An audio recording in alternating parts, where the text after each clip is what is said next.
আল্লাহু আকবার, আল্লাহু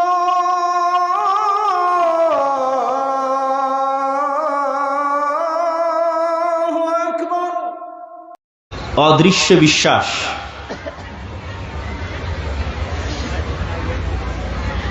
অদৃশ্য বিশ্বাস কি? মানুষ যা চোখে দেখে তা ঠিকই বিশ্বাস করে। যেমন আজকে আমি এখানে উপস্থিত হয়েছি, আপনারা বিশ্বাস করছেন। আপনারা উপস্থিত হয়েছেন, আমি বিশ্বাস করছি।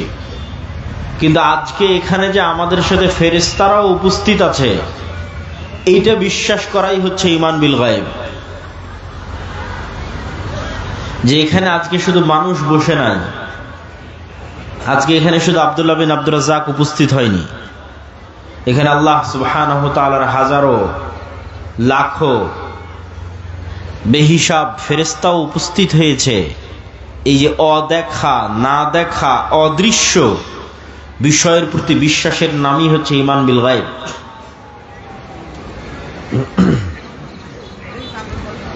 আল্লাহ সুবহানাহু ওয়া তাআলা পবিত্র কোরআন মাজিদে বলেন, যালিকাল কিতাবু লা রাইবা ফীহি হুদাল লিল মুত্তাকিন আল্লাযীনা ইউমিনুনা বিল গায়ব। এই কিতাব মুত্তাকিদের জন্য হেদায়েত স্বরূপ। মুত্তাকি কারা? যারা অদৃশ্যে ঈমান রাখে। শুধু ঈমান রাখে, ওয়া বিল আখিরাতি হুম ইউকিনুন, এবং আখিরাতে তারা ইয়াকিন রাখে, অদৃশ্যের উপর ইয়াকিন রাখে।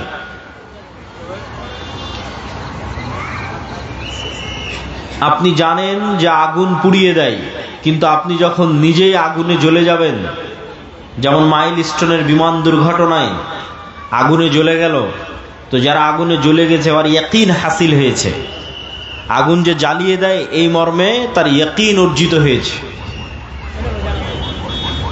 আর আমরা শুধু বিশ্বাস করছি যে না আগুন জ্বালাতে পারে। ঠিক তেমনি আপনি বিশ্বাস করছেন জান্নাত এবং জাহান্নাম আছে, আর মুহাম্মদ সাল্লাল্লাহু আলাইহি ওয়াসাল্লাম স্বচক্ষে জান্নাত দেখেছেন, স্বচক্ষে জাহান্নাম দেখেছেন। আপনি আমি বিশ্বাস করছি কবরের আযাব হয়, মুহাম্মদ সাল্লাল্লাহু আলাইহি ওয়াসাল্লাম স্বচক্ষে কবরের আযাব দেখেছেন। তাহলে তার বিশ্বাসের মাত্রা আর আমার আপনার বিশ্বাসের মাত্রা এক হবে না।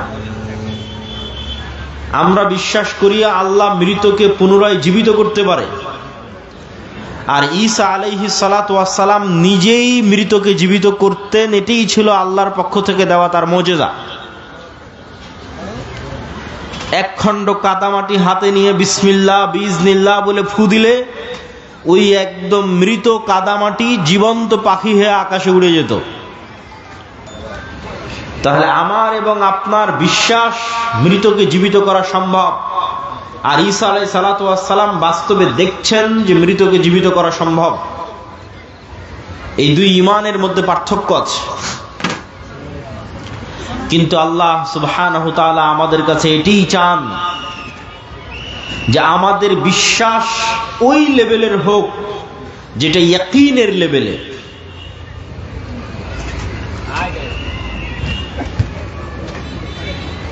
যেমন আল্লাহ সুবহানাহু ওয়া তাআলা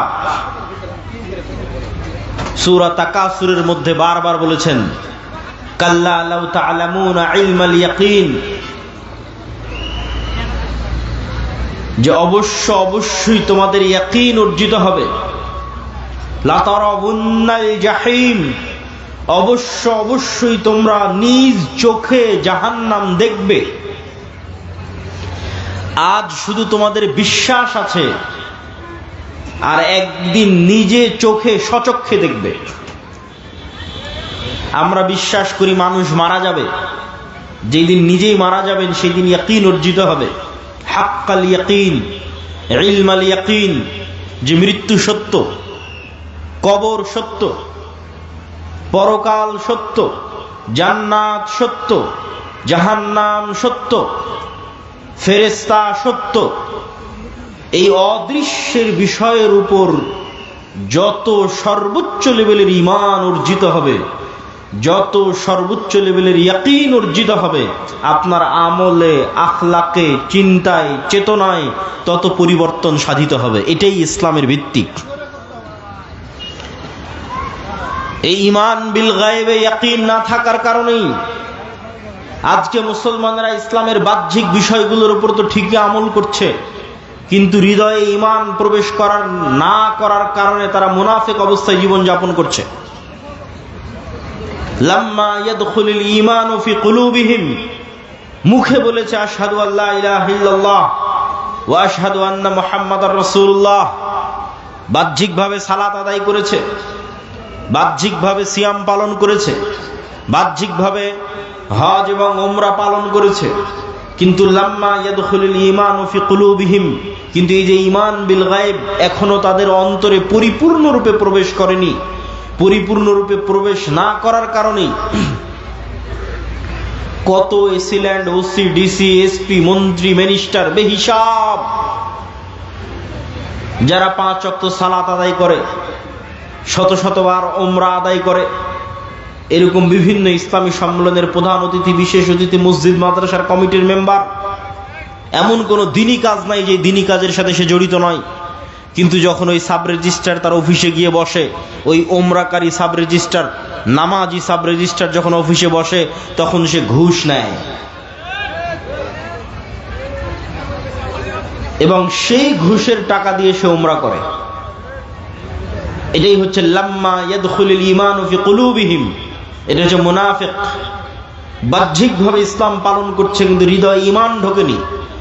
লা ঈমানা লিমান লা আমানাতা লাহু, ঈমান এবং খেয়ানত একসাথে এক অন্তরে, ঈমান এবং মিথ্যা একসাথে এক অন্তরে একত্রিত হতে পারে না। সম্মানিত উপস্থিতি, আর এটি হচ্ছে আজকের মুসলমানদের সবচেয়ে বড় সমস্যা, যা আমি আমার বহু বক্তব্যে, গত 1-2 বছরের প্রায় সব বক্তব্যে বলা আছে, যে আজকের মুসলমানদের সবচেয়ে বড় সমস্যা যদি কয়েকটা থাকে, তাহলে আমি আব্দুল্লাহ আমার দৃষ্টিতে 2টা সমস্যা। 1, ঈমান বিল গায়বে বিশ্বাস নাই। 2, যেহেতু ঈমান বিল গায়বে বিশ্বাস নাই, সেহেতু দুর্নীতি, মিথ্যা, ধোঁকা মুসলমানদের রক্তে রক্তে মিশে আছে। দিনকে সেই ধোঁকার জন্যই তারা ব্যবহার করে। গত 16 বছর তাহাজ্জুদের সালাত আদায় করে সেই ধোঁকার কাজেই ব্যবহার করা হয়েছে। এটা হচ্ছে ধোঁকা দেওয়ার গেম। নিজেকে ধোঁকা দেওয়া, আল্লাহর সাথে মজাক এবং ঠাট্টা করা, আল্লাহকে ধোঁকা দেওয়ার চেষ্টা করা, জনগণকে ধোঁকা দেওয়ার চেষ্টা করা, নিজেকে ধোঁকা দেওয়ার চেষ্টা করা। আজকে আপনি যান পৃথিবীর যে কোনো প্রান্তে, ইউরোপ, আমেরিকা, সৌদি, কুয়েত, কাতার, বাহরাইন, লিবিয়া,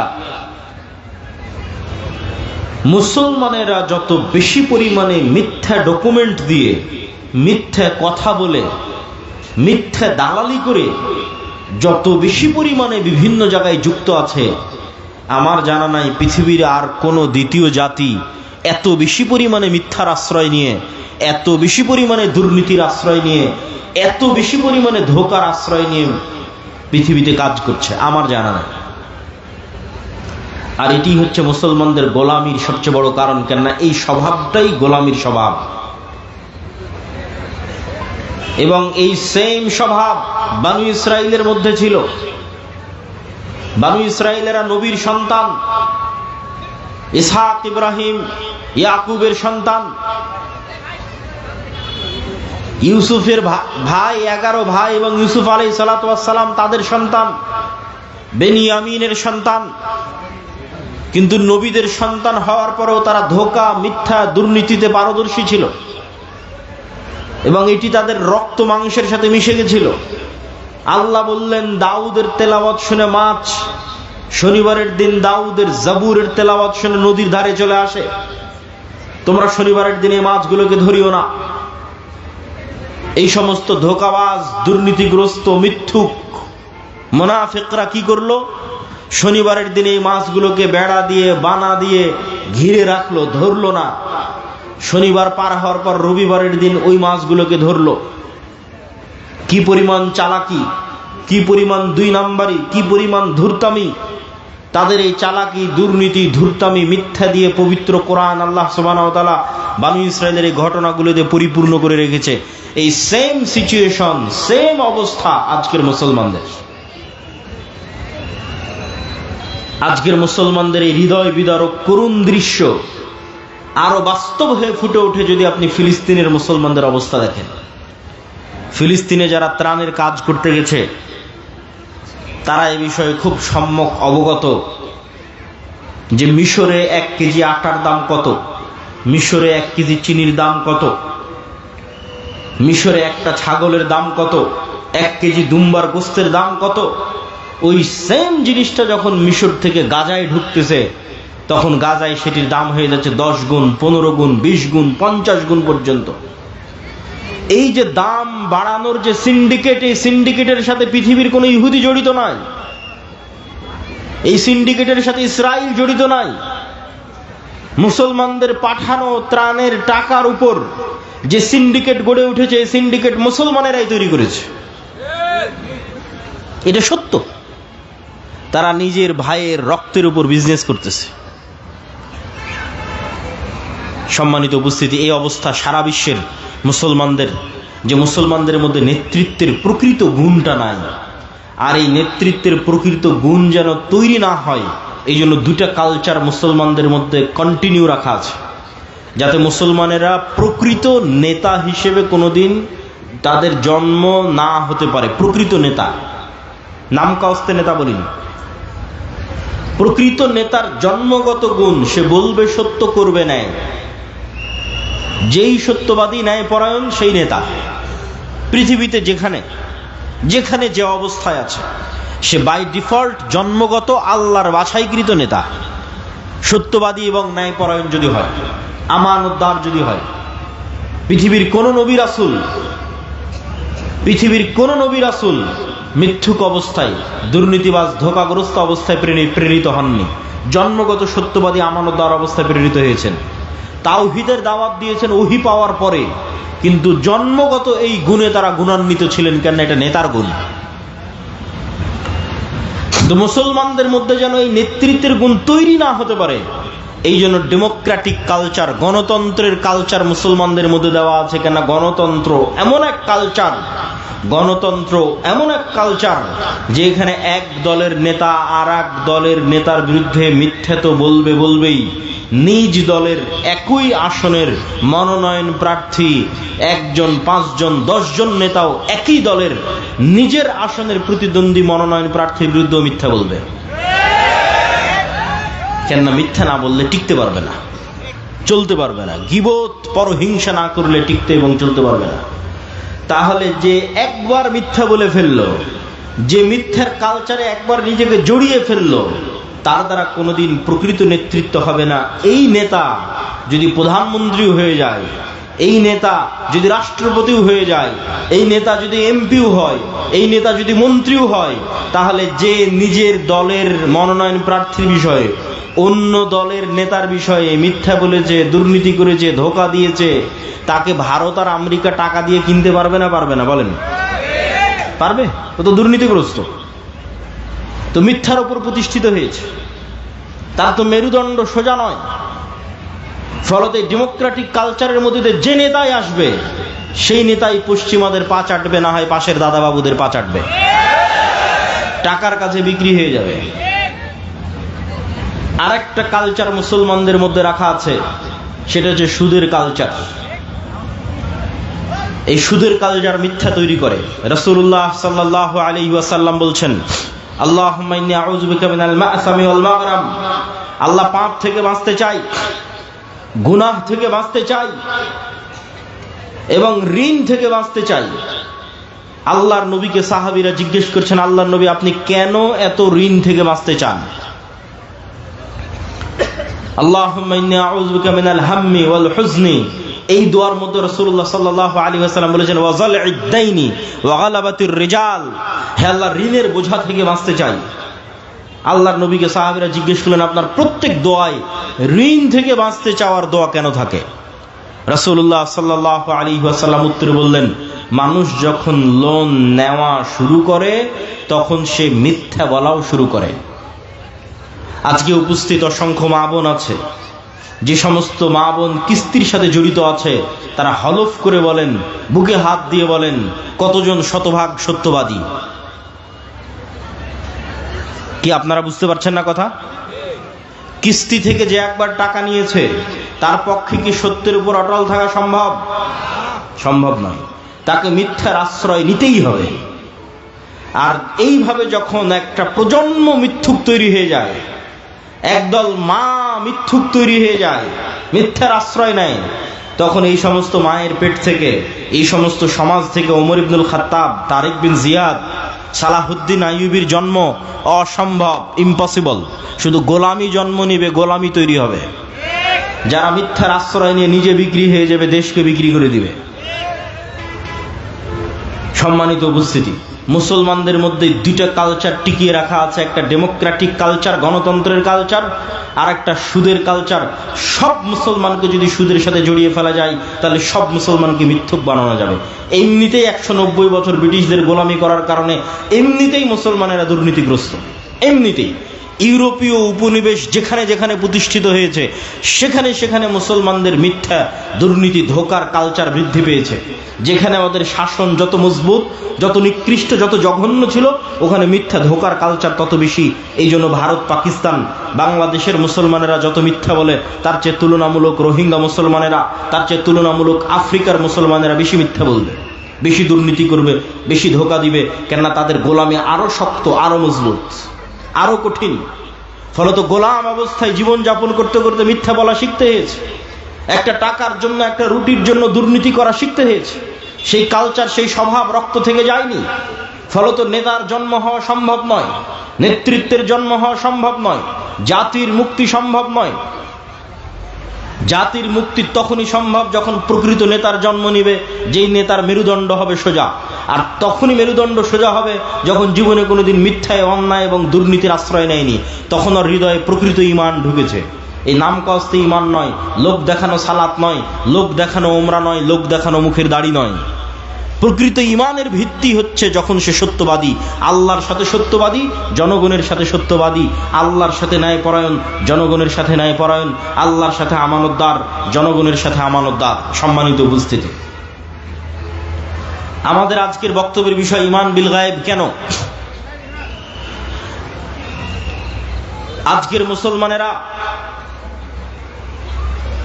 আজকের গাজার মুসলমানেরা ইসরায়েলের তুলনায় যত দুর্বল, আজকের সমগ্র বিশ্বের মুসলমানেরা আমেরিকা এবং ইসরায়েলের তুলনায় যত দুর্বল, মুসা আলাইহিস সালাতু ওয়াস সালাম তার চেয়ে 100 গুণ দুর্বল ছিলেন, তার চেয়ে 1000 গুণ দুর্বল ছিলেন ফেরাউনের কাছে, ফেরাউনের তুলনায়। আপনাদের এই গোদাগাড়ি মাটি কাটার চরের একজন কৃষককে যদি বলা হয়, একজন রাখালকে যদি বলা হয়, একজন কাজের লোককে যদি বলা হয় যে তোমাকে দাওয়াত দিতে হবে ডোনাল্ড ট্রাম্পের কাছে গিয়ে, তাহলে আপনাদের এই মাটি কাটা গোদাগাড়ির একজন চরের মানুষ ডোনাল্ড ট্রাম্পের কাছে গিয়ে দাওয়াত দিবে। ওই ডোনাল্ড ট্রাম্পের কাছে এই মানুষ যত অসহায় তার চেয়ে বেশি অসহায় মুসা আলাইহিস সালাম ছিলেন। কেন? এই চরের মাটি কাটা গোদাগাড়ির এই চরের মানুষের নিজের জমি জায়গা আছে, নিজের বাপ মায়ের পরিচয় আছে, নিজের আত্মীয় স্বজন আছে, নিজের গ্রাম বাড়ি আছে। আর মুসা আলাইহিস সালাতু ওয়াস সালাম সেই গোলাম কওমের মেম্বার, যাদের প্রত্যেক পুরুষকে জবাইয়ের আদেশ দেওয়া আছে, যার পিতামাতার পরিচয় তিনি বুক ফুলিয়ে ফেরাউনের সামনে দিতে পারবে না, পিতামাতার পরিচয় গোপন রেখে ফেরাউনের বাড়িতে মানুষ হতে হয়েছে। মা তার পরিচয় মুখ ফুলিয়ে বলতে পারেনি এটা আমার সন্তান। সেই গোলাম কওমের সন্তান মুসা আলাইহিস সালাতু ওয়াস সালাম। শুধু কি তাই, মুসা আলাইহিস সালাতু ওয়াস সালামকে যখন নবী বানানো হচ্ছে তখন উনি মানুষের বাড়ির কাজের চাকর, 10 বছর থেকে একজন মানুষের বাড়িতে কাজ করতেছেন। শুধু কি তাই, মুসা আলাইহিস সালাতু ওয়াস সালামকে যখন নবী বানানো হচ্ছে তখন তিনি হত্যার আসামি, ফাঁসির দণ্ডপ্রাপ্ত আসামি। মুসা আলাইহিস সালাতু ওয়াস সালামকে সেই ব্যক্তির বিরুদ্ধে দাওয়াত দিতে পাঠানো হচ্ছে যেই ব্যক্তির কাছে তিনি ফাঁসির দণ্ডপ্রাপ্ত আসামি। শুধু কি তাই, যেই ব্যক্তির তিনি এক সময় নিমক খেয়েছেন, যেই ব্যক্তির বাড়িতে তিনি বড় হয়েছেন, তার বিরুদ্ধে তিনি কিভাবে দাঁড়াবেন, তার সামনে কিভাবে দাঁড়াবেন? না আছে বংশ পরিচয়, না আছে ব্যক্তি পরিচয়। সম্মানিত উপস্থিতি, মূসা আলাইহিস সালাতু ওয়াস সালাম আজকের আমার এবং আপনার তুলনায়, আমি তো উদাহরণ দিয়েই বলে দিলাম যে আপনাদের যে কোনো একজন উঠে এখন তাকে বলা হচ্ছে যাও ডোনাল্ড ট্রাম্পের কাছে দাওয়াত দাও, এইটা আজকের দুনিয়াবি বৈষয়িক দিক থেকে যত অসম্ভব, মূসা আলাইহিস সালাতু ওয়াস সালামের ফিরআউনের কাছে দাওয়াত দিতে যাওয়া ছিল তার চেয়ে বেশি অতুলনীয়, বেশি অসম্ভব। কিন্তু মূসা আলাইহিস সালাম পারলেন কিভাবে? মূসা আলাইহিস সালাতু ওয়াস সালামের সফলতার রহস্য কোথায়? মূসা আলাইহিস সালাতু ওয়াস সালাম তখনই সম্ভব ফিরআউনের সামনে বুক ফুলিয়ে দাওয়াত দেওয়া যখন মূসা আলাইহিস সালাতু ওয়াস সালামের অন্তরে ঈমান বিল গায়েব, ইয়াকিনের লেভেলে, যে চোখে যা দেখা যাচ্ছে তাই সব নয়, এর বাইরে আড়ালে গায়েব আছে, গায়েবী মদদ আছে, আল্লাহর ক্ষমতা, আল্লাহর অস্তিত্ব, আল্লাহর শক্তি, ফেরেশতার অস্তিত্ব, নূরের অস্তিত্ব, এগুলো সম্পর্কে যখন মূসা আলাইহিস সালাতু ওয়াস সালামের ইয়াকিন অর্জিত হবে, গায়েবের উপর যখন মূসা আলাইহিস সালামের ইলমে ইয়াকিন হাসিল হবে, তখন মূসা আলাইহিস সালামের কাছে এই বিশাল ফিরআউনের সাম্রাজ্য একটা ধূলিকণার চাইতেও, একটা পিঁপড়ার চাইতেও দুর্বল মনে হবে। এবং ওই ইলমে ইয়াকিন আল্লাহ মূসা আলাইহিস সালাতু ওয়াস সালামকে দিয়েছিলেন। কিভাবে দিয়েছিলেন? মূসা আলাইহিস সালাতু ওয়াস সালামকে আল্লাহ বলেননি, মূসা এই যে জান্নাত থেকে একটা লাঠি নিয়ে আসলাম, এটা খুব ভয়ঙ্কর, ম্যাজেস্টিক, চমৎকার জাদুর লাঠি, এই লাঠি যদি তুমি ছাড়ো এই লাঠি সাপ হয়ে যাবে। জি না, দুনিয়াতে যত জাদুকর আছে, কবিরাজ আছে, যত সাপ খেলা দেখানো সাপুরে আছে, এদের নিজের প্রশিক্ষণ দেওয়া সাপ আর নিজের কাছে যত্নের সাথে রাখা পাথর আর লাঠি দিয়ে এদেরকে জাদু দেখাতে হয়। আপনি একটা দিবেন, সেটা দিয়ে পারবে না।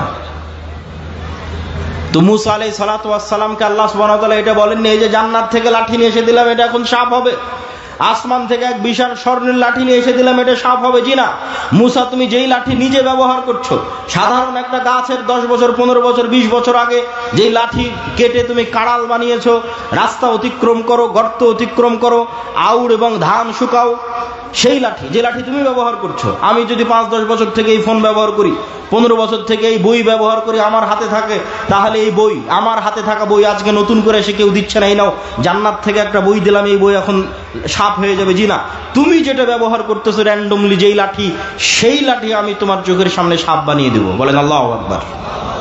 এটা হচ্ছে আল্লাহর শক্তি, যাতে মূসা আলাইহিস সালাতু ওয়াস সালামের ইলমে ইয়াকিন হাসিল হয় গায়েবের উপর। সম্মানিত উপস্থিতি, তাহলে আজকের মুসলমানেরা পরাজিত কেন?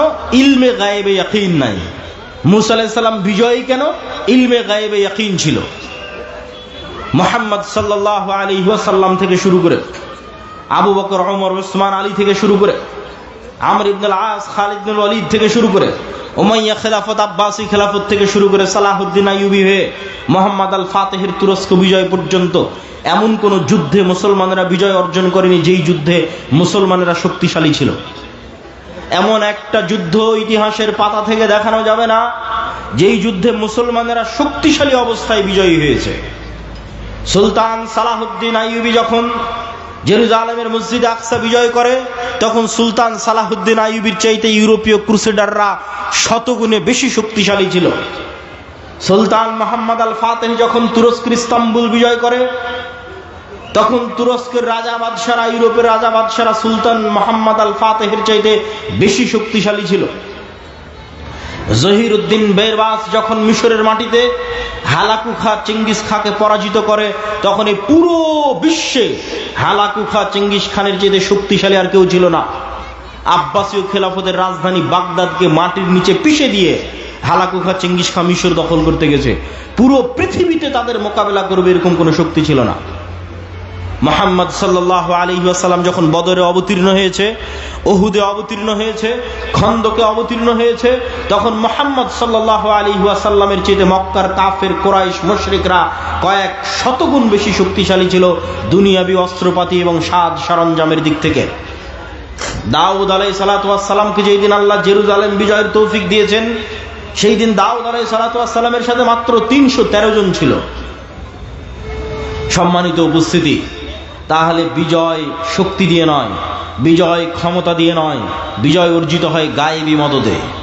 ওই গায়েবের উপরই যদি বিশ্বাস না থাকে, তাহলে আপনাকে মন্দির পাহারা দিয়ে ক্ষমতা দখল করতে হবে। আর যদি গায়েবের উপর বিশ্বাস থাকে, তাহলে শুধু বাংলাদেশের ক্ষমতা নয়, পুরো পৃথিবীর ক্ষমতা অর্জন করা যাবে। কেননা কোরআনে পুরো পৃথিবীর ক্ষমতা অর্জনের রাস্তা বলে দেওয়া আছে। কিন্তু ওই মানের ঈমানওয়ালা একটা প্রজন্ম তৈরি হচ্ছে না।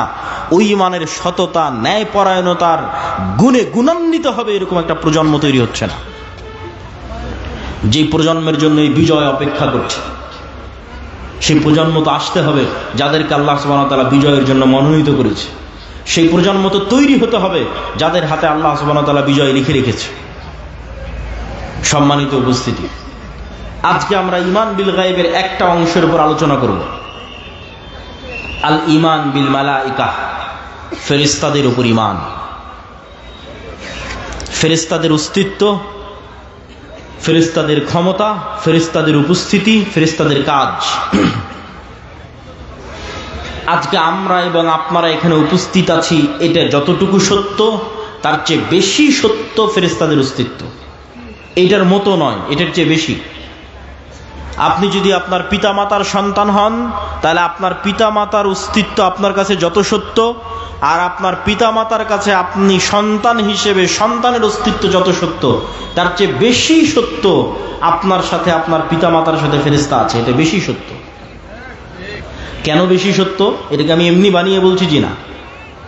আমাদের আদি পিতা আদম আলাইহিস সালাতু ওয়াস সালামকে যখন সৃষ্টি করা হয়, তখন সৃষ্টির পর তিনি প্রথম অন্য কোনো মানুষের সাথে পরিচিত হননি। যে আদম, এই যে তোমাকে সৃষ্টি করলাম, এই যে তোমার বাপ মা, এই যে তোমার ভাই বোন, আর এই যে তোমার স্ত্রী, আর এই যে তোমার পুত্র। যেটা এখন আমরা হচ্ছে, যে আমরা জন্মের পরে প্রথম কার সাথে পরিচিত হচ্ছে, এটা আমার মা, এটা আমার বাপ, এটা আমার সন্তান, এটা আমার ভাই, এটা আমার বোন। জন্মের পরে এগুলোর সাথে আমরা প্রথম পরিচিত হই। কিন্তু আমরা যখন প্রথম সৃষ্টি হয়েছি, তথা আমাদের আদি পিতা আদম আলাইহিস সালাম যখন প্রথম সৃষ্টি হয়েছে, তখন আদম আলাইহিস সালাম জন্মের পরে অন্য কোনো মানুষের সাথেই পরিচিত হয়নি। সর্বপ্রথম পরিচিত হয়েছে ফেরেশতাদের সাথে। বলেন আল্লাহু আকবার।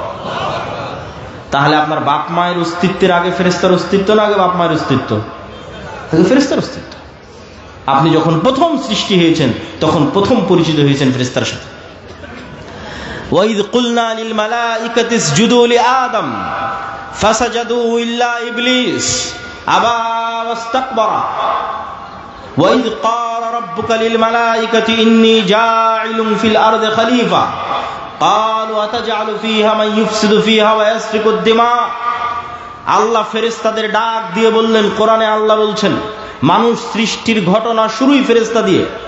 আল্লাহ ফেরেশতাদের ডাক দিয়ে বললেন, ইন্নী জাইলুন ফিল আরদি খলিফা, আমি পৃথিবীতে মানুষ সৃষ্টি করতে চাই। ফেরেশতারা উত্তরে বলল, আতাজআলু ফীহা মান ইউফসিদু ফীহা ওয়া ইয়াসফিকুদ দিমা, আপনি কি পৃথিবীতে এমন জাতি তৈরি করবেন যারা ফিতনা তৈরি করবে, রক্ত প্রবাহিত করবে, ফাসাদ তৈরি করবে? আমরা তো আপনার তাসবিহ তাহলিল করার জন্য আছি। আল্লাহ বললেন, আমি যা জানি তোমরা তা জানো না। তারপরে যখন আদম সৃষ্টি করা হয়ে গেল, আল্লাহ সুবহানাহু ওয়া তাআলা আদমকে যখন সকল জ্ঞান দিয়ে দিলেন, তারপরে ফেরেশতাদের সামনে যখন প্রমাণ করে দিলেন আদম জ্ঞানে শ্রেষ্ঠ তোমাদের চাইতে, তখন এবার আল্লাহ ফেরেশতাদের বলছেন যে, ফেরেশতারা তোমরা সবাই আদমকে সিজদা করো। সম্মানিত উপস্থিতি, তাহলে এই যে আদম আলাইহিস সালাতু ওয়াস সালাম সৃষ্টি হওয়ার পর প্রথম ভিন্ন জগতের দুইটা প্রাণীর সাথে পরিচিত হয়েছে। এই ভিন্ন জগতের দুই প্রাণী সম্পর্কে জানাই এই পৃথিবীর গেম এবং খেলা জানার আসল রিয়ালিটি। এই দুই ভিন্ন জগতের প্রাণীর, একটা শয়তান, একটা ফেরেশতা। আপনাকে আল্লাহ সুবহানাহু ওয়া তাআলা যেই খেলা খেলতে পাঠিয়েছে, ওই খেলার যদি নিয়ম কানুন না জানেন তাহলে খেলে লাভ নাই, খেলতে পারবেন না। যখন ক্রিকেটের মাঠে খেলতে যাবেন তখন কিভাবে বল করলে ওয়াইড হয়, নো হয়, ছক্কা হয়, ফোর হয়, আর ফুটবল খেলতে গেলে ফাউল হয়, প্লান্টিক হয়, আউট হয়, এই যদি নিয়ম না জানা থাকে তো প্লেয়ার খেলতে পারবে না। তো আমরা যে এই পৃথিবীতে আছি, এই পৃথিবীতে আমাদের পাঠানোর যে ঘটনা আল্লাহ কোরআনে তুলে ধরেছে, আল্লাহ সুবহানাহু ওয়া তাআলা পৃথিবীতে পাঠানোর যে ঘটনা তুলে ধরেছে, সেটার মধ্যে পৃথিবীর গেম, সিক্রেট যে গেম, যে খেলা, ওইটা লুকিয়ে আছে। সেটা যুক্তই আছে অদৃশ্য দুই প্রাণীর সাথে, একটা শয়তান, একটা ফেরেশতা। মানুষের সাথে যুক্তই নাই। আল্লাহ বর্ণনাই শুরু করেছেন এইভাবে। ইবলিস শত্রু হয়ে গেল।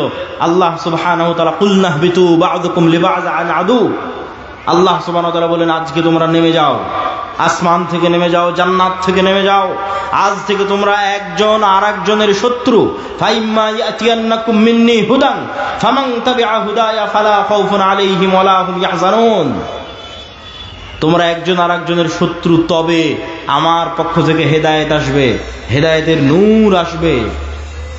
এই নূর দিয়ে যাদের কলব আলোকিত হবে, যাদের হৃদয় এই নূরের আলোতে আলোকিত হবে, তাদের জন্য এই শয়তান কোনো ক্ষতি করতে পারবে না। আর যাদের কলব এই নূরের আলোয় আলোকিত হবে না, এই শয়তান তাদের সবচেয়ে বড় শত্রু, আদুউম মুবিন, সবচেয়ে বড় শত্রু। আর একমাত্র প্রকৃত বন্ধু হচ্ছে ফেরেশতা, আর একমাত্র শত্রু হচ্ছে শয়তান। যে আপনার নামে মিথ্যা অপবাদ দিয়েছে, জমি দখল করে নিয়েছে, টাকা মেরে নিয়েছে, ওর চেয়ে বড় শত্রু শয়তান। আর যে আপনার সাথে রাত দিন আড্ডা দিচ্ছে, আপনাকে বিড়ি সিগারেট খাওয়ার দাওয়াত দিচ্ছে, ওর চাইতে আপনার হিতাকাঙ্ক্ষী প্রকৃত বন্ধু হচ্ছে ফেরেশতা। এই দুইটা সম্পর্কে জানাই হচ্ছে এই পৃথিবীর গেমের আসল রহস্য। খেলতে পারবেন ভালো যদি জানা থাকে। এই জন্য গায়েব সম্পর্কে জ্ঞান অর্জন করতে হবে। গায়েবের জ্ঞান ওহির মাধ্যমে সম্ভব। সম্মানিত উপস্থিতি, আমাদের আলোচ্য বিষয় ঈমান বিল মালায়েকা, ফেরেশতা। ফেরেশতারা নূরের তৈরি। নূর অন কাইন্ড অফ লাইট, এক প্রকারের আলো যা পৃথিবীতে বিরাজমান অস্তিত্বশীল। ঠিক এই আলো যেমন পৃথিবীতে বিরাজমান অস্তিত্বশীল, সূর্যের আলো যেমন বিরাজমান অস্তিত্বশীল, নূরের আলো পৃথিবীতে বিরাজমান অস্তিত্বশীল। তবে নূরের আলো সূর্যের আলো নয়। নূরের আলো এই লাইট, বৈদ্যুতিক লাইটের আলো নয়। এটা এক প্রকারের আলো যা পৃথিবীতে অস্তিত্বশীল, যেমন সূর্যের আলো অস্তিত্বশীল, যেমন এই লাইটের আলো অস্তিত্বশীল। এবং এই নূর মানুষের কলবে তৈরি হয়, কানে তৈরি হয়, চোখে তৈরি হয়। মানুষের ডানে বামে, সামনে নিচে উপরে সর্বত্র নূর তৈরি হয়। মানুষের আমল নূর তৈরি করে। কোরআন নূর, দ্বীন ইসলাম নূর। এই নূর সম্পর্কে রাসূলুল্লাহ সাল্লাল্লাহু আলাইহি ওয়াসাল্লাম বলছেন, আল্লাহুম্মা আউযু বিনূরি ওয়াজহিকাল্লাযী আশরাকাত লাহুদ দুলুমাত ওয়া সালুহা আলাইহি আমরুদ দুনিয়া ওয়াল আখিরাহ। হে আল্লাহ, আপনার চেহারা যেই নূর দিয়ে ঢাকা আছে, সেই নূরের দোহাই দিয়ে আপনার কাছে পরিত্রাণ চাচ্ছি, যেই নূরের উপর আসমান এবং জমিনের সকল কাজ একটা আর একটার সাথে কানেক্টেড, যেই নূরের মাধ্যমে। হিজাবুহুন নূর লাউ কাশাফাহু লাহরাকাত সুবহাত ওয়াজহি।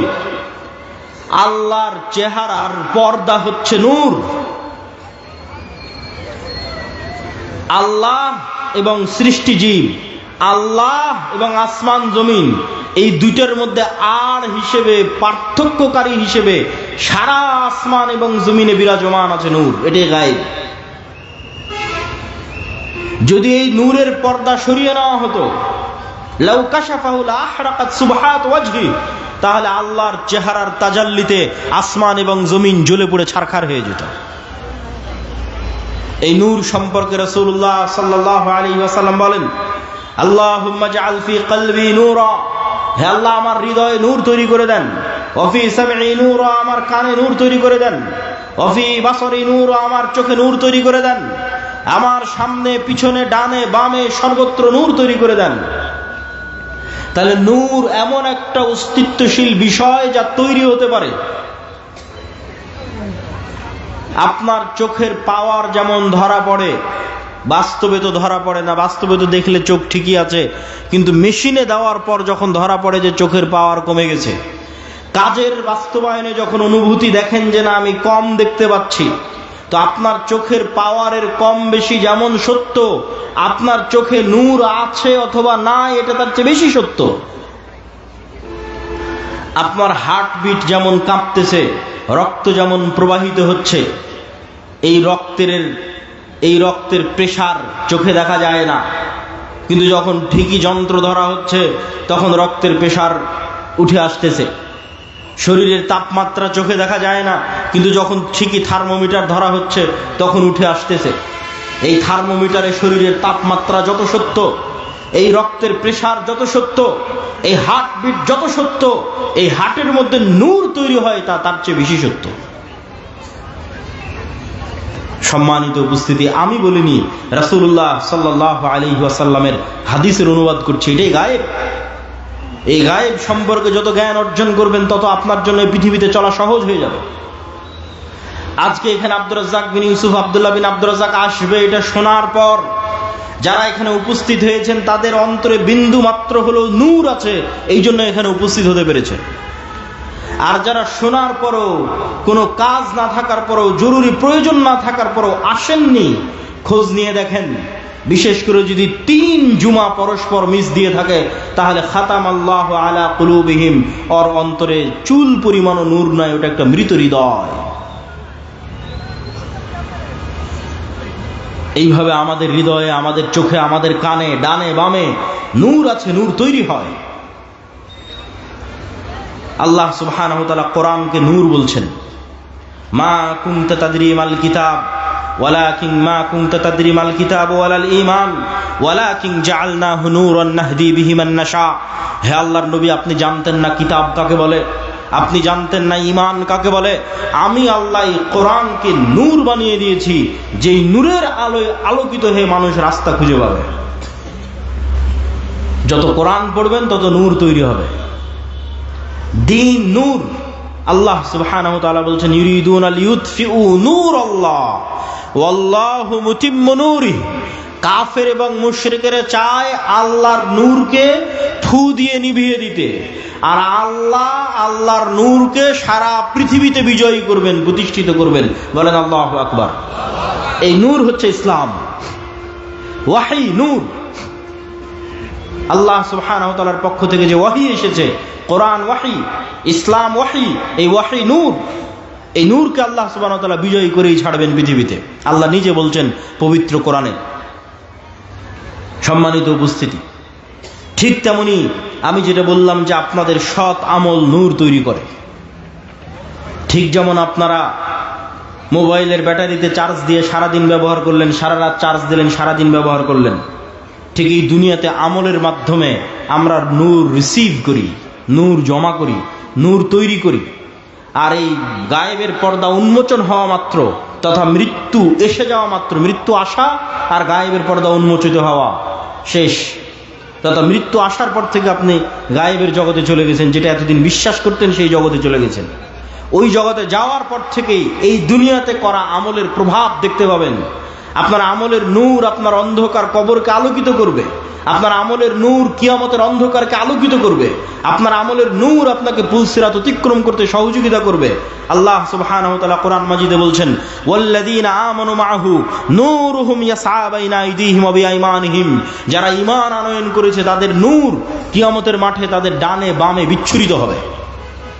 ইয়াওমা তারাল মুমিনিনা ওয়াল মুমিনাত নূরুহুম ইয়াসআ নূরুহুম বাইনা আইদিহিম ওয়া বিআইমানিহিম। মুমিন এবং মুমিনারা কিয়ামতের মাঠে দেখতে পাবে তাদের আমলের নূর তাদের ডানে এবং বামে বিচ্ছুরিত হচ্ছে। আজকে যখন আপনি ওযু করছেন তখন আপনি নূর তৈরি করছেন। এই নূর আজ দেখা যাচ্ছে না, যদিও বাস্তবে অস্তিত্বশীল আছে, কিন্তু গায়েব দেখা যাচ্ছে না, নূরই গায়েব। কিন্তু যখন কিয়ামতের মাঠে যাবেন তখন এই ওযুর অঙ্গ প্রত্যঙ্গগুলো নূরের আলোয় আলোকিত থাকবে। বলেন আল্লাহু আকবার। এটা আপনার দুনিয়াতে করা ওযুর প্রভাব কিয়ামতের মাঠে দেখা যাবে। দুনিয়াতে ওযু করে যে নূর জমা করেছেন সেই নূর কিয়ামতের মাঠে প্রকাশিত হবে। এই নূর অস্তিত্বশীল, এই নূর বাস্তব। সম্মানিত উপস্থিতি, সেই নূরের তৈরি হচ্ছে ফেরেশতা। ফেরেশতারা হচ্ছে সেই নূরের তৈরি এবং মানুষের রূহ। ইবনুল কাইয়িম রাহিমাহুল্লাহ বলছেন, মানুষের রূহ নূরুন লাতীফ। নূরের একটা সূক্ষ্ম প্রকার হচ্ছে মানুষের রূহ। এই জন্য দেখা যায় না, এই জন্য ধরা যায় না। সম্মানিত উপস্থিতি, তাহলে নূর যদি পৃথিবীতে অস্তিত্বশীল থাকে, বিরাজমান থাকে, ফেরেশতারা যদি পৃথিবীতে অস্তিত্বশীল থাকে, বিরাজমান থাকে, আমি আপনি দেখি না কেন? আমি আপনি ধরতে পারি না কেন? বিজ্ঞানের যন্ত্র ধরতে পারে না কেন? আবিষ্কার করতে পারে না কেন? আজ থেকে 100 বছর আগে এই মাটিকাটা গ্রামে যে মানুষ মারা গেছে, সেই মানুষকে যদি আপনি এখন উঠিয়ে বলেন যে শোনো, আমি কথা বলবো এখানে, আর আমার কথা এখন সাথে সাথে ঢাকায় গিয়ে বাজবে। আমি কথা বলবো এখানে, বাজবে ঢাকায় সাথে সাথে। আর আমি কথা বলবো এখানে, বাজবে সৌদি আরবে, আমেরিকা, ইউরোপে সাথে সাথে। 1 সেকেন্ড দেরি হবে না, বিশ্বাস করবে না। এটা তার কাছে গায়েব ছিল।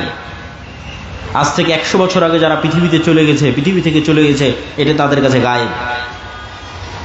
আর আল্লাহ আমাদের জন্য এই নিয়ামত উন্মোচন করে দিয়েছে। কথা বলছি এখানে এই লাইভে, ক্যামেরায়, আমেরিকায় যে বসে আছে সেও শুনতে পাচ্ছে আমার কথা। এখান থেকে ইনস্ট্যান্ট ভেসে উড়ে আমেরিকা গিয়ে বাজতেছে। 100 বছর আগে মানুষ এটা বিশ্বাস করতো না। অথচ যেই ওয়েভ, যেই মাইক্রোওয়েভ, রেডিও ওয়েভ, আলোর তরঙ্গের মধ্যে দিয়ে মানুষের আওয়াজ এবং মানুষের দৃশ্য ট্রান্সফার হচ্ছে, আলোর গতির সাথে ট্রান্সফার হচ্ছে, এই ওয়েভের মধ্যে ডাটা ধারণ করার ক্ষমতা তথা মানুষের আওয়াজ ধারণ করার ক্ষমতা, মানুষের দৃশ্য ধারণ করার ক্ষমতা আল্লাহ যেদিন পৃথিবী সৃষ্টি করেছিলেন ওই দিন থেকেই ছিল, মানুষ জানতো না, ওই দিন থেকেই ছিল। আজ এসে মানুষ আবিষ্কার করেছে কিরে এই আলোর তরঙ্গ তো ডাটা ধারণ করে, যেটার উপর আজকের ইন্টারনেট দাঁড়িয়ে আছে, যেটার উপর আজকের আধুনিক মোবাইল কম্পিউটারের সভ্যতা দাঁড়িয়ে আছে, শুধু এই আলোর মাইক্রোওয়েভ, রেডিও ওয়েভের মাধ্যমে ডাটা ট্রান্সফার করা।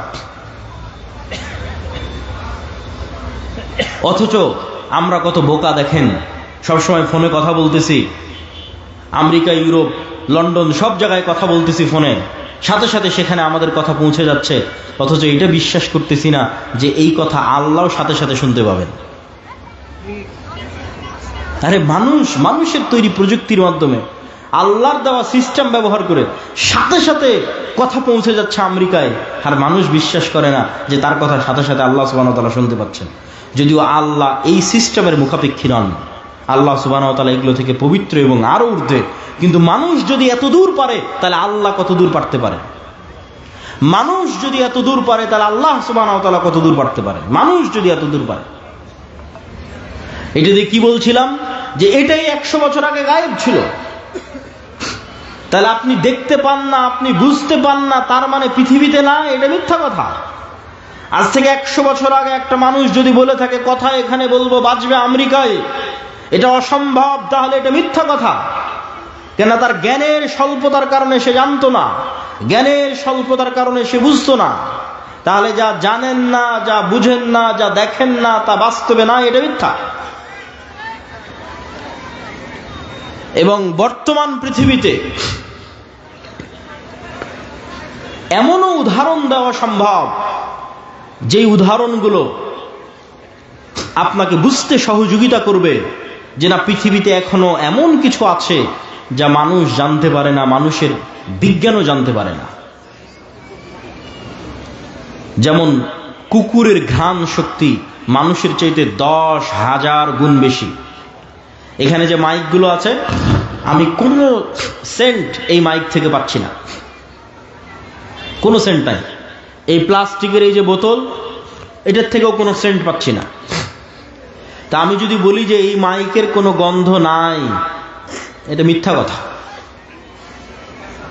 আমি যদি বলি এই পানির কোনো গন্ধ নাই, এটা মিথ্যা কথা। অত সূক্ষ্ম লেভেলের গন্ধ নেওয়ার ক্ষমতা আমার নাই। এই মাইকটাই আপনি একটা কুকুরের নাকের সামনে রাখেন, দিয়ে রাজশাহীর সাহেব বাজারে ফেলে আসেন, এখানকার মাটি কাটার কুকুর ওই রাজশাহীর সাহেব বাজারে এই মাইক খুঁজে বের করে নিয়ে আসবে। শুধু কি তাই, একটা ক্যান্সার সেলের পর্যন্ত গন্ধ, ক্যান্সারের কোষের পর্যন্ত গন্ধ কুকুর ধারণ করতে পারে। করোনা ভাইরাসের মতো সূক্ষ্ম জিনিসের গন্ধ কুকুর ধারণ করতে পারে। 1 গুণ 2 গুণ বলা নাই তো, মানুষের চেয়ে 10,000 গুণ বেশি বলা আছে, যে 10,000 গুণ বেশি সক্ষম।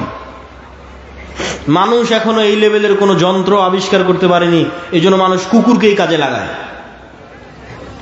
তাহলে পৃথিবীতে এমনও গন্ধ বিরাজমান যেই গন্ধ মানুষ নিতে পারে না, যেই গন্ধ মানুষের তৈরি যন্ত্র নিতে পারে না, কিন্তু আল্লাহর সৃষ্টিজীব নিতে পারে, এমন গন্ধ পৃথিবীতে বিরাজমান। ঠিক এমন আওয়াজ পৃথিবীতে বিরাজমান। আজকে আমি যেখানে দাঁড়িয়ে বক্তব্য দিচ্ছি, এর আশেপাশে যদি কোনো পিঁপড়া চলমান থাকে, ওই পিঁপড়ার আওয়াজ আমি শুনতে পাচ্ছি না। এই রেকর্ডার, দামি রেকর্ডারও যদি ওই পিঁপড়ার কাছে লাগিয়ে দেওয়া হয়, তো এই রেকর্ডার ওই পিঁপড়ার আওয়াজ ধরতে পারবে না। কিন্তু আমি যদি বলি ওই পিঁপড়ার হাঁটার কোনো আওয়াজ নাই, এটা মিথ্যা কথা। ওই পিঁপড়ার হাঁটার যে আওয়াজ আছে, সাপের চলার যে আওয়াজ আছে, যত সূক্ষ্ম লেভেলের আওয়াজ হতে পারে, সে আওয়াজ মানুষ ধরতে না পারলেও, মানুষের তৈরি যন্ত্র ধরতে না পারলেও আল্লাহর আরাক সৃষ্টিজীব ধরতে পারে। যেমন বিজ্ঞানীরা হাতির কথা বলেছে যে তার শ্রবণ শক্তি সবচেয়ে সূক্ষ্ম। তাহলে কবরের আযাব হচ্ছে, আপনি শুনতে পান না তার মানে হচ্ছে না? কি বলেন? আপনি শুনতে পাচ্ছেন না এই জন্য কবরের আযাব হচ্ছে না? এটাই গায়েব। তাহলে আমরা কি বলছি? আমরা বলছি পৃথিবীতে এমনও গন্ধ আছে যা মানুষ পায় না, মানুষের তৈরি যন্ত্র পায় না। এমনও আওয়াজ আছে যা মানুষ পায় না, মানুষের তৈরি যন্ত্র পায় না। এবার আসেন, এমনও আলো আছে যেটা আমরা প্রমাণ করতে চাচ্ছি। এমনও আলো আছে যা মানুষ দেখে না, মানুষের তৈরি যন্ত্র দেখে না, কিন্তু আল্লাহর সৃষ্টিজীব দেখে। রাসূলুল্লাহ সাল্লাল্লাহু আলাইহি ওয়াসাল্লাম বলেন, ইজা সামি'তুম সাইহাতাদ দিকাহ, যখন তোমরা মোরগের আওয়াজ শোনো তখন আল্লাহর কাছে কল্যাণের দোয়া করো, কেননা মোরগ রাআতিল মালাইকা, ফেরেশতার যে নূর, যেই নূরের আলো মানুষের চোখ ধরতে পারে না, যেই নূরের আলো মানুষের তৈরি যন্ত্র ধরতে পারে না, সেই নূরের আলো আল্লাহর সৃষ্টিজীব মোরগ দেখতে পায়। বলেন আল্লাহু আকবার। তাহলে ফেরেশতা অস্তিত্বশীল, নূর অস্তিত্বশীল, প্রমাণ আল্লাহর সৃষ্টিজীব। রাসূলুল্লাহ সাল্লাল্লাহু আলাইহি ওয়াসাল্লাম বলছেন, যখন তোমরা দেখো গাধা ডাকে, যখন তোমরা দেখো কুকুর ডাকে, তখন আল্লাহর কাছে শয়তান থেকে বাঁচতে চাও, কেননা গাধা এবং কুকুর শয়তানের আলো দেখতে পায়। শয়তানের আলো কিন্তু ভিন্ন আলো, এটা আগুনের তৈরি আলো। ফেরেশতারটা নূর, এটা সরাসরি গায়েবী নূরের সাথে সম্পৃক্ত। আর শয়তানেরটা আমরা যেমন দুনিয়ার মাটি থেকে তৈরি, এরকম শয়তানেরটা আগুন থেকে তৈরি, সেটা আর এক ভিন্ন লেভেলের আলো। এই জন্য মোরগ যেটা দেখতে পায় ওটা কুকুর দেখতে পায় না, কুকুর যেটা দেখতে পায় ওটা মোরগ দেখতে পায় না। আর এই যে একজনের আর একজনের সাথে বৈচিত্র্য, এটা অস্বাভাবিক কাল্পনিক কিছু না, এটা বাস্তব। আপনি আজকে আমাকে যেমন দেখছেন, আমি কতটুকু লম্বা, কতটুকু মোটা চিকন, চেহারা কেমন, কতটুকু দাড়ি, সাদা না কালো, এটা দেখে আপনি আমাকে চিনতেছেন। পৃথিবীর কোনো সৃষ্টিজীব মানুষকে এভাবে চেনে না। কুকুরও আপনাকে এভাবে চেনে না। কুকুর তো মাত্র দুটো আলো দেখতে পায়, কিভাবে দেখবে আপনি সাদা না কালো? কিভাবে দেখবে আপনি কতটুকু লম্বা, কতটুকু মোটা? ওটা ধারণ করার ক্ষমতা কুকুরের নাই। কুকুরের ভিন্ন লেভেলের দেখার ক্ষমতা। তাহলে কুকুর চিনে কেমনে? এটা আপনি গন্ধ দিয়ে চিনে যে এটা আপনি।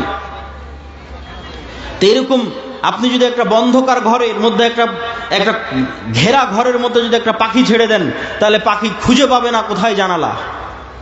এখানে একবার বাড়ি খাবে, এখানে একবার বাড়ি খাবে, এখানে একবার বাড়ি খাবে। কেন?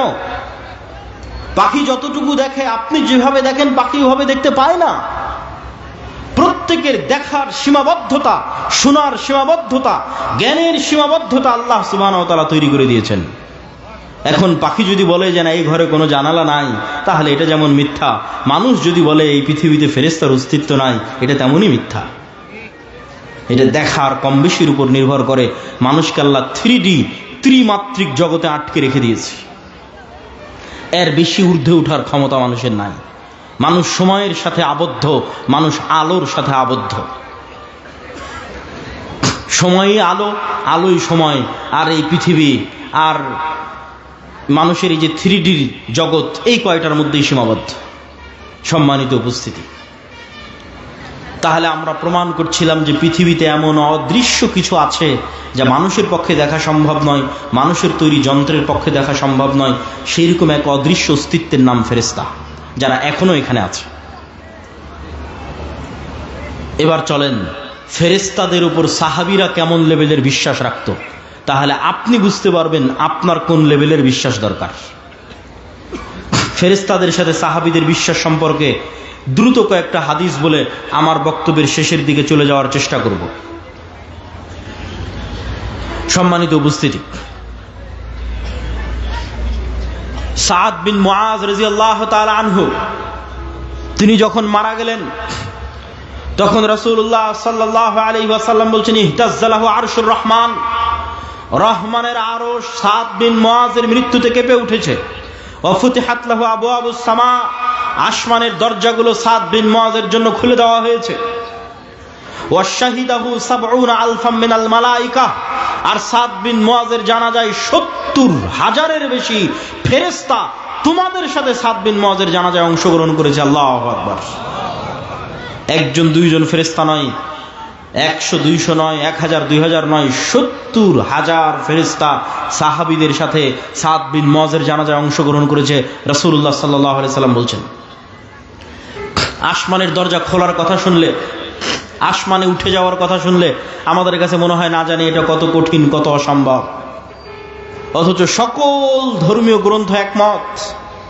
কোরআন বলেন, বাইবেল বলেন, তাওরাত বলেন, জাবুর বলেন, ইনজিল বলেন, ওল্ড টেস্টামেন্ট, নিউ টেস্টামেন্ট, যেখানে খুলবেন সব একমত যে আদম আলাইহিস সালামকে জান্নাতে তৈরি করা হয়েছে, পরে জান্নাত থেকে দুনিয়াতে নামানো হয়েছে। তো জান্নাত থেকে দুনিয়াতে নামবে কিভাবে? আসমানের যদি দরজাই না থাকে, নামলো কোন দিক দিয়ে? তাহলে যে আসমানের দরজা দিয়ে আদম আলাইহিস সালাম নামলেন, সেই আসমানের দরজা দিয়ে ঈসা আলাইহিস সালাম উঠতে পারবে না? আমরা তো ছিলামই আসমানে, ছিলামই জান্নাতে। অতএব এটা অনেক সহজ, অতি সহজ। এগুলো গায়েব, কিন্তু এগুলো বাস্তব। সম্মানিত উপস্থিতি, রাসূলুল্লাহ সাল্লাল্লাহু আলাইহি ওয়াসাল্লাম বলছেন, জাবির ইবনে আব্দুল্লাহ রাদিয়াল্লাহু তাআলা আনহু থেকে বর্ণিত, তিনি বলেন, আমার পিতা উহুদের যুদ্ধে মারা গেছেন, আর তার পিতা অনেক কন্যা রেখে গেছে। সেই কন্যাগুলোকে মানুষ করতে হবে, ঋণের বোঝা আছে, সেগুলো নিয়ে তিনি চিন্তিত, কাঁদছেন। রাসূল সাল্লাল্লাহু আলাইহি সাল্লাম বলছেন, জাবের লা তাবকি, কাঁদিও না, মা যালাতিল মালাইকাতু তুজিল্লু বিআজনিহাতিহা, তুমি কাঁদছো কেন? তুমি কাঁদো কিভাবে যেখানে এখন পর্যন্ত ফেরেশতারা তোমার পিতার লাশকে তাদের পর দিয়ে, তাদের পাখা দিয়ে, ছায়া দিয়ে রেখেছে। আল্লাহু আকবার। তাহলে এই কথোপকথনগুলো আল্লাহর নবীর সাথে সাহাবীদের হচ্ছে, যেগুলো ফেরেশতা রিলেটেড। আবু সাঈদ খুদরি রাদিয়াল্লাহু তাআলা আনহু থেকে বর্ণিত, তিনি বলেন, উসাইদ বিন হুযায়র রাদিয়াল্লাহু তাআলা আনহু একদিন তার ঘোড়া রাস্তা বলে কোরআন তেলাওয়াত করছেন। তো কোরআন তেলাওয়াত শুরু করতেই ঘোড়া লাফালাফি শুরু করে দিল। কোরআন তেলাওয়াত থামিয়ে দিলেন, ঘোড়াও থেমে গেল। তিনবার এরকম হওয়ার পর উনি স্থায়ীভাবে কোরআন তেলাওয়াত বন্ধ করে দিয়ে পরের দিন সকালে আল্লাহর নবীর কাছে ঘটনা খুলে বললেন। আল্লাহর নবী বললেন, তিলকাল মালাইকা দানাত লিসাউতিক, এরা ছিল আল্লাহর ফেরেশতা যারা তোমার কোরআনের আওয়াজে সেখানে একত্রিত হচ্ছিল। আল্লাহু আকবার। যদি তুমি সকাল পর্যন্ত কোরআন পড়তে থাকতে, মানুষ ফেরেশতা দেখে নিত। আপনি বলছেন মানুষ ফেরেশতা দেখতে পারবে না? দেখতে পারে। মানুষ ফেরেশতা দেখে, মানুষও ফেরেশতার আওয়াজ শুনতে পারে। অস্বাভাবিক কিছু নয়, অসংখ্য দলিল কোরআন এবং হাদিস থেকে দেওয়া সম্ভব। বানু ইসরাইলের একজন ব্যক্তি রাস্তা দিয়ে হাঁটতেছে, আকাশ থেকে আওয়াজ আসলো, ইস্তে হাদিকাতা ফুলান, উমুকের বাগানে পানি বর্ষণ করো। আওয়াজ ফেরেশতার, শুনছে সাধারণ মানুষ, নবী নয়, রাসূল নয়, ফেরেশতার আওয়াজ শুনছে সাধারণ মানুষ। হাদিস সহিহ বুখারী মুসলিমের, বানু ইসরাইলের যুগের ঘটনা। ওই লোক দেখে এক জায়গায় গিয়ে পানি বর্ষণ হচ্ছে। সে পানি বর্ষণের জায়গায় গিয়ে একজন মানুষকে দেখতে পেল, বলল, তোমার নাম কি? বলে, আমার নাম এই। তখন ওই লোক বলে, এই নাম তো আকাশ থেকে যে আওয়াজ শুনলাম সে আওয়াজের সাথে মিলে যায়। বলে, তুমি করো কি? তো বলে, আমার ফসল থেকে যতটুকু উৎপাদন হয় তার 3 ভাগের 1 ভাগ আল্লাহর রাস্তায় দান করে দিই, 3 ভাগের 1 ভাগ এই জমিতে বিনিয়োগ করি, আর 3 ভাগের 1 ভাগ দিয়ে নিজের সংসার চালাই। তখন ওই লোক বলল, বুঝেছি, এটি সেই কারণ যেই কারণে আকাশ থেকে আওয়াজ শোনা যাচ্ছে যে তোমার জমিতে যেন পানি বর্ষণ করা হয়। তাহলে ফেরেশতার আওয়াজ মানুষ শুনতেছে, নবী রাসূল নয়, সাধারণ মানুষ। ফেরেশতাকে সাধারণ মানুষ দেখতে পায়, তার প্রমাণ বানু ইসরাইলের 3 জন ব্যক্তি, যারা একজন অন্ধ, একজন কুষ্ঠ, একজন টাক। আল্লাহ সুবহানাহু ওয়া তাআলা মানুষ রূপে ফেরেশতা পাঠিয়ে দিলেন 3 জনের কাছে। 3 জনেরই অন্ধত্ব, টাক এবং কুষ্ঠ রোগ ভালো হয়ে গেল। 3 জনকে উট, গরু এবং ছাগল দেওয়া হলো। আবার 20, 30, 25 বছর পর আবার ফেরেশতা তাদের কাছে গেল পরীক্ষা নেওয়ার জন্য। পরীক্ষায় শুধু অন্ধ ব্যক্তি পাশ করলো। ফেরেশতা দেখা যায়, ফেরেশতা সাধারণ মানুষের কাছেও আসতে পারে, অস্বাভাবিক কিছু নয়। ফেরেশতা অস্তিত্বশীল, সত্য এবং বাস্তব। রাসূলুল্লাহ সাল্লাল্লাহু আলাইহি ওয়াসাল্লাম বলছেন, আব্দুল্লাহ বিন আব্বাস রাদিয়াল্লাহু তাআলা আনহু থেকে বর্ণিত, একজন মুসলিম ব্যক্তি একজন মুশরিককে ধাওয়া করতেছে যুদ্ধের মাঠে। ধাওয়া করতে করতে এক পর্যায়ে গিয়ে দেখে তাকে আঘাত করার আগেই ওই মুশরিক উল্টে পড়ে আছে এবং তার আহত স্থান থেকে, ক্ষত স্থান থেকে রক্ত বের হচ্ছে। তো তাকে তো সে হামলা করার আগে পড়লো কিভাবে? রক্ত কেমনে বের হলো? সাহাবী রাসূলুল্লাহ সাল্লাল্লাহু আলাইহি ওয়াসাল্লামের কাছে এসে যখন ঘটনা বর্ণনা করছেন, আল্লাহর নবী বলছেন, জালিকা মিন মাদাদিস সামাই সালিসা, এটি ছিল 3য় আসমান থেকে আসা ফেরেশতার আক্রমণ। শুধু কি তাই, রাসূলুল্লাহ সাল্লাল্লাহু আলাইহি ওয়াসাল্লাম বলছেন, সাদ বিন আবি ওয়াক্কাস রাদিয়াল্লাহু তাআলা আনহু থেকে বর্ণিত, রাআইতু ইয়াওমা উহুদিন, সাদ বিন আবি ওয়াক্কাস বলছেন, আমি উহুদের যুদ্ধের দিন দেখছি আমার ডানে আমার বামে, আমার ডানে এবং আমার বামে রাজুলাইনি আলাইহিমা সিয়াবুন বীযুন মা রাআইতুহুমা ক্বাবলু ওয়ালা বা'দ, আমার ডানে এবং বামে দুইজন সাদা পোশাকধারী ব্যক্তি বীর বিক্রমে যুদ্ধ করছে, আশাদ্দাল কিতাল, ভয়ঙ্কর যুদ্ধ করছে, মা রাআইতুহুমা ক্বাবলু ওয়ালা বা'দ, আমার জীবনে তাদেরকে আগেও কোনোদিন দেখিনি, পরেও কোনোদিন দেখিনি। আল্লাহর নবীকে যখন জিজ্ঞেস করা হলো, আল্লাহর নবী বললেন, এরা দুইজন ছিল জিবরাইল এবং মিকাইল। আল্লাহু আকবার।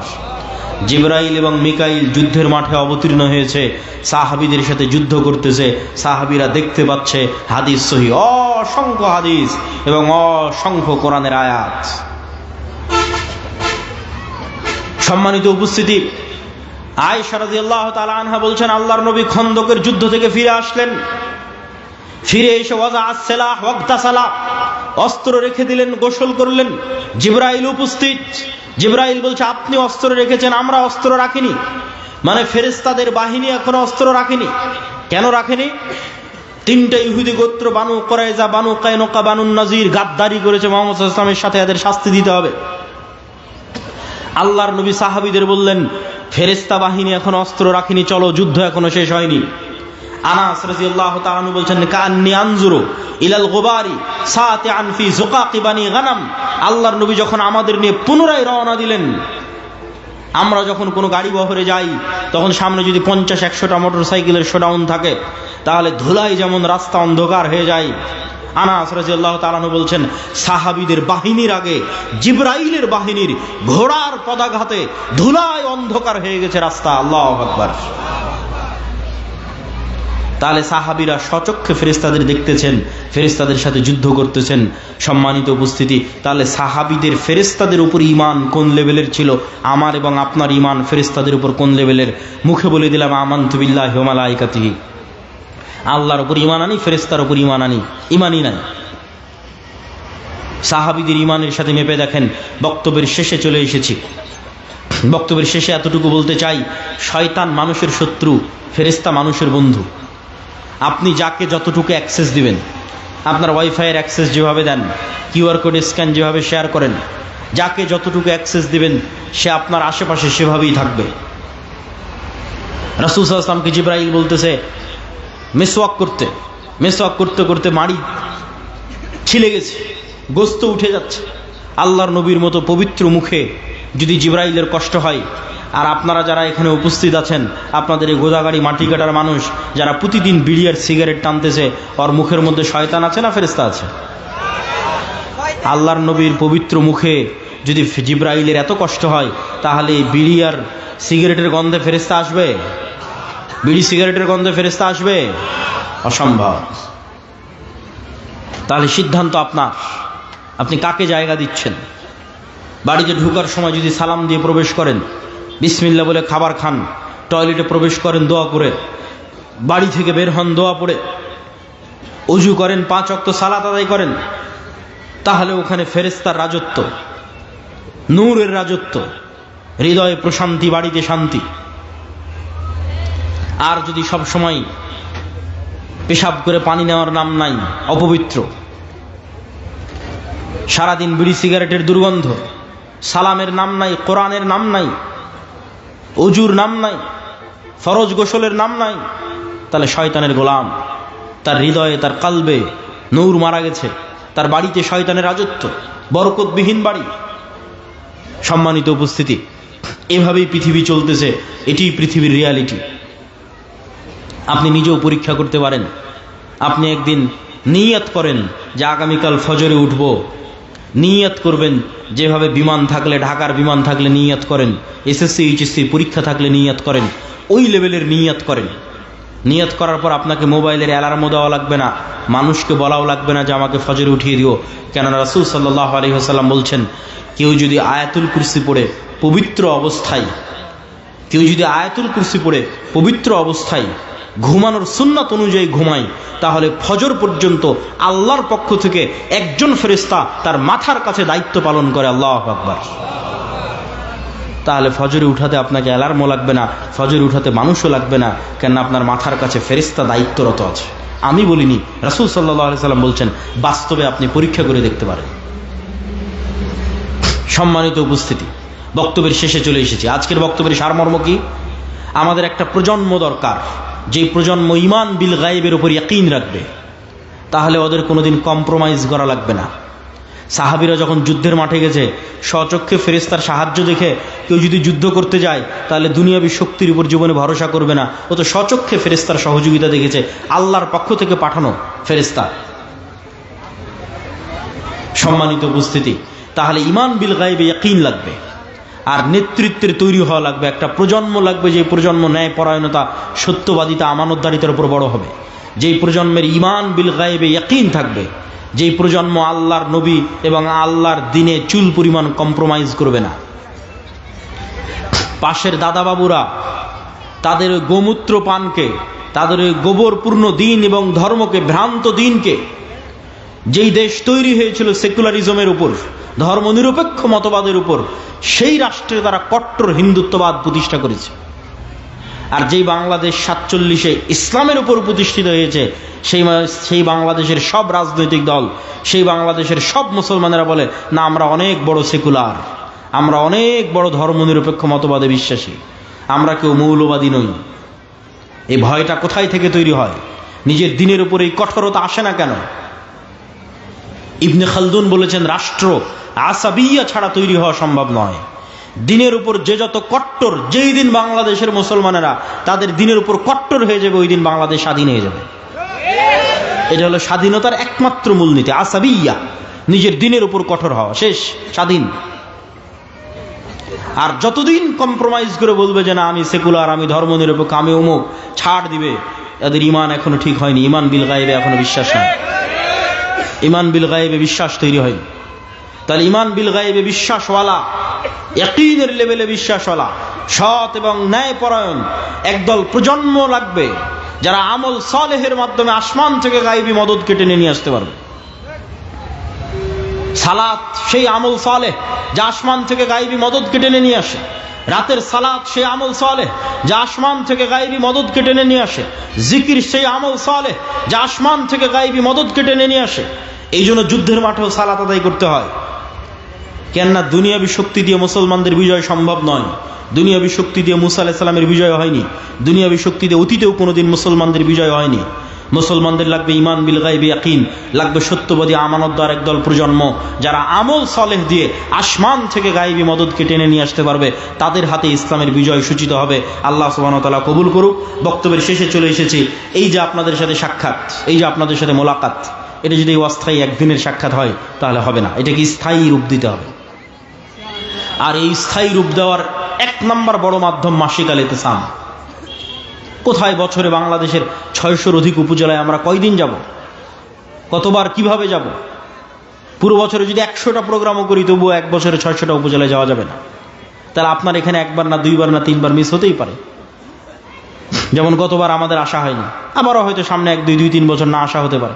কিন্তু মাসিক আল ইতিসাম যদি আপনার বাড়িতে যাই, তাহলে প্রতি মাসে আমি আব্দুল্লাহ নিজে মাসিক আল ইতিসামে 3টা লেখা লিখি, সম্পাদকীয় লিখি, মিন্নাতুল বাড়ি লিখি, স্বাভাবিক একটা প্রবন্ধ লিখি। এই জন্য আজকে যারা এখানে উপস্থিত হয়েছেন, মনে করছেন আমাদের থেকে জ্ঞান নেওয়া প্রয়োজন, আমাদের সাথে সম্পৃক্ত থাকা প্রয়োজন এবং এটা দাবি, এটা হওয়া উচিত, প্রত্যেকে অনুরোধ জানাবো অন্তত মাসিক আল ইতিসাম নিয়ে যাবেন। 2 নম্বর সম্পৃক্ত হওয়ার উপায় আমাদের বই। যে বই থেকে আজকের আলোচনা করছিলাম সেটাও আমার লেখা বই, জানি না কয় কপি আজকে থাকবে। আল্লাহর পথে যাত্রা এই বইয়ের নাম। এটা ঈমান বিল গায়বের উপরই লেখা, ওখান থেকে আলোচনা করতেছিলাম। এবং এরকম আরও যত বই আছে, মিন্নাতুল বাড়ি হোক, ফিলিস্তিন হোক, শেখ আব্দুর রাজ্জাক বিন ইউসুফের সালাতের হোক, আব্দুর রহিমের নতুন বই রাসূলুল্লাহ সাল্লাল্লাহু আলাইহি ওয়াসাল্লাম দেখতে যেমন ছিলেন, যে কোনো বই যেটা আপনার পছন্দ হবে সেটা সাথে নেওয়ার চেষ্টা করবেন, পড়ার চেষ্টা করবেন। এই উম্মত পড়ার উম্মত। ইকরা বিসমি রাব্বিকাল্লাযী খালাক, ইকরা ওয়া রাব্বুকাল আকরাম। এই উম্মত জ্ঞানের উম্মত, জ্ঞানের উপরই টিকে থাকতে হবে। 3, আমাদের সাথে স্থায়ী সম্পৃক্ত হওয়ার মাধ্যম মক্তব। এই গোদাগাড়ি অঞ্চলে আমি কত সফর দিয়েছি মক্তবের জন্য, জানি না এখন কয়টা মক্তব চলে।